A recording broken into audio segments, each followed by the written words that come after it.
আজ কয়েকদিন পর আসলাম বাহিরে আসা হয় না। ভাগ্য এমনই আমার, যা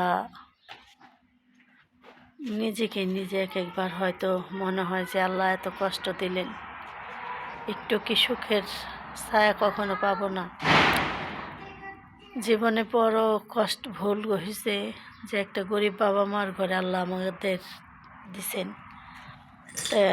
ভুল বলতে কিছুই না, কিন্তু আল্লাহ যেটা ভালো মনে করেন সেটাই তো করছেন। তো ভাগ্য আমাদের এমনই, 4 আঙ্গুল কপালে যা লেখছে তাই তৈব। এক এক সময় এক একটা বিপদের মোকাবেলা করি যে চারদিক থেকে অন্ধকার। তুফান যখন শুরু হয় তখন চারদিক অন্ধকার হয়ে গাছপালা ভেঙে পড়ে।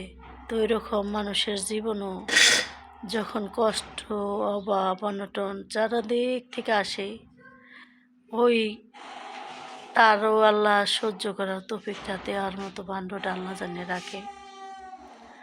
হয়তো জানি না কে কত কষ্ট আছে, বা আমাদের থেকেও মানুষ মনে হয় হয়তো বেশি কষ্ট আছে। তা আমরা পাপী বান্দারা যতই সুখে থাকি ততই আল্লাহকে ওই যে কষ্ট আছি। কিন্তু আমাদের কষ্টটা কোন জায়গায় দেখে, একটা কথা কি, যাদের পৃথিবীতে বাবা মা না থাকে তারা মনে হয় কষ্টটা বেশি অনুভব করে। এক সময় 3 বেলার জায়গায় 2 বেলা খায়ও স্বামীর সংসারে ছিলাম, বা তখন কিন্তু এত কষ্ট মনে হয় নাই। কারণ সপ্তাহ শেষে মা বাবার কাছে যায় একটু শান্তি পাইতাম। হয়তো মার কাছে 2টা ভালো মনের কথা কইতাম, বাবার লোক একটু পেঁচালাচাল পারতাম।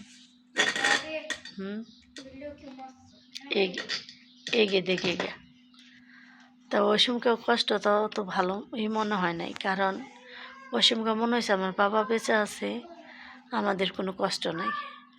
আর এখন হালকা কষ্ট, এখন 3 বেলাও খাই, সব কিছু করি, তারপরও কষ্ট জানি বেশি মনে হয়। কারণ এখন কারো কিছু বলতে পারি না।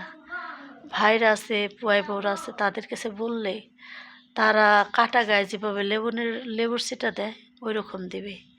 আর একটা কথা কি, ভাইদের বাতে আগে শুনছি ভাগ্না মানুষ, কিন্তু এটা ভুল। খালোর ভাতে ভাগ্না মানুষ, বা বোনের ভাতে ভাই মানুষ, এটা জানি, কিন্তু আমরা যেটা শুনছি সেটা ভুল। কারণ আমাদের ভাইয়েরা কখন আমরা যে এত গরিব আছিলাম, অভাব অনটন, কোনোদিনও কয় নাই যে বোন আজকে তোমাদের একটা সন্তান আমাদের কাছে দাও, লেখাপড়া শিখায় বিয়ে শাদি দেবো, এটা দেয় নাই। আমরা দেখছি আমার ভাইদেরকে, ভাইয়ের শালাগো মানুষ করছে, শালিগো মানুষ করে বিয়ে শাদি দিছে, শালাগো বিদেশ পাঠাইছে, শালির জামাই বিদেশ পাঠাইছে, শালির ছেলের নিজের কাছে রেখে লেখাপড়া শিখাইছে, এগুলা দেখছি। তো এই কারণে ভাইদের প্রতি আমার একটা ঘৃণা বোধ হয়ে গেছে। তবে সব ভাই নেয়, কিছু কিছু ভাই আছে। এই কারণে ভাবি যে ভাই ভাই শব্দটা আমার কাছে মনে হয় ঘৃণাবোধ। কারণ সবার ভাই তো আর এক হয় না। আমাদের ভাই যেমন মনে হয়েছে, অন্যের ভাই তো নাও হইতে পারে, আবার অনেকের ভাই হইতেও পারে। কারণ পৃথিবীতে আজকাল বেশিরভাগ মানুষই নিজের শ্বশুর বাড়ির সম্মানটাই বেশি রক্ষা করে। মা বাবা ভিক্ষা করে খেলে তাদের কিছু আসে যায় না, ভাই বোন ভিক্ষা করে খেলে কিছু আসে যায় না, কিন্তু শ্বশুর বাড়ির লোকজন যদি না খায় থাকে তাহলে তাদের কলিজা না খাওয়া লাগে। তে হয়তো ভিডিওটা বেশি বড় হয়ে যাচ্ছে। তো ভিডিওটা যদি ভালো লাগে লাইক কমেন্ট শেয়ার করবেন, আর গরিবের পাশে থাকবেন, এটুকুই।